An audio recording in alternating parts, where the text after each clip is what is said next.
working and not working in today's Jewish day school education? Well, I think that we're seeing a lot more committed teachers who are looking to find a place where they can exercise their creativity and be able to reach out to children. At the same time, I think one of our biggest challenges is that we have been committed to a methodology of teaching that has stopped inspiring our students and stopped speaking to them in a way that they feel that our heritage is applicable to them anymore. And so they feel instead that they must look elsewhere in order to find that inspiration. I think that our teachers need to adapt with the changing times so that the relevance of our history and of our culture and of our heritage is brought back to bear on our children. What is stopping the commitment to eliminate what is not working and reinforce what is working in Jewish day school education? I think part of the challenge that teachers may experience is a lack of partnership on the home front.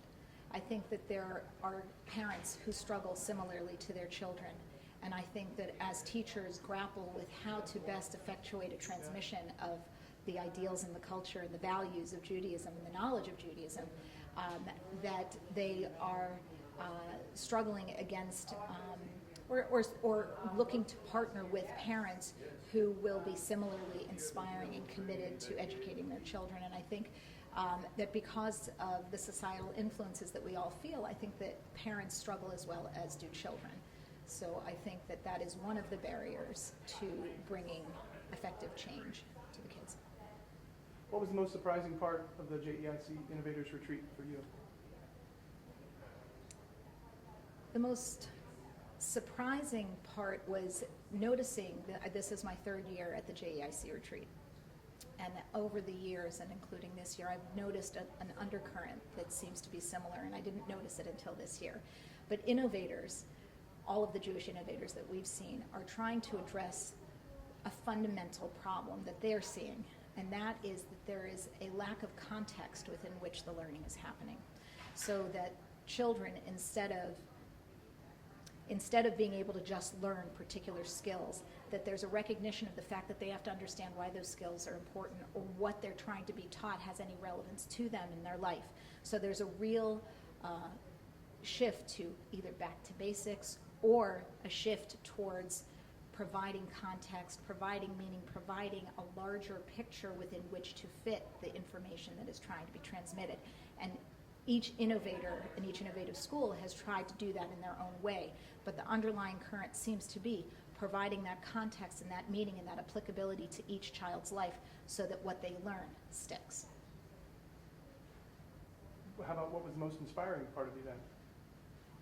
Seeing so many committed people who work day and night tirelessly to try and crack this nut of how to give to our children and thereby our children's children and our great-grandchildren thereafter the beauty and the knowledge of what Torah learning is and what a Torah lifestyle is. That is our mission, and to be able to do it well, to see so many people working so diligently in a field that otherwise doesn't even compensate so well, where compensation is king, is very inspiring. Which of the proposals would you like to see at your child's school? I would love to see a proposal in our school that provides that context, that contextual learning, where kids understand why it's important to know what they are being taught, where kids are developed as individuals, where we build them to a place from an emotional perspective where they can receive what we're trying to give them, where they have a love of themselves and an acceptance of themselves and a knowledge that they have a particular purpose in this world, and that underlies everything that they're learning. And then to be able to say to them, and here's how it came to be, and here's why it matters to you, and here's what you can do towards your future and towards the future of the Jewish people. Based on what you've seen today, what kind of changes do you think we'll see in the next 5 years? I think that what we are going to see is a lot more learning that's happening within this contextual framework.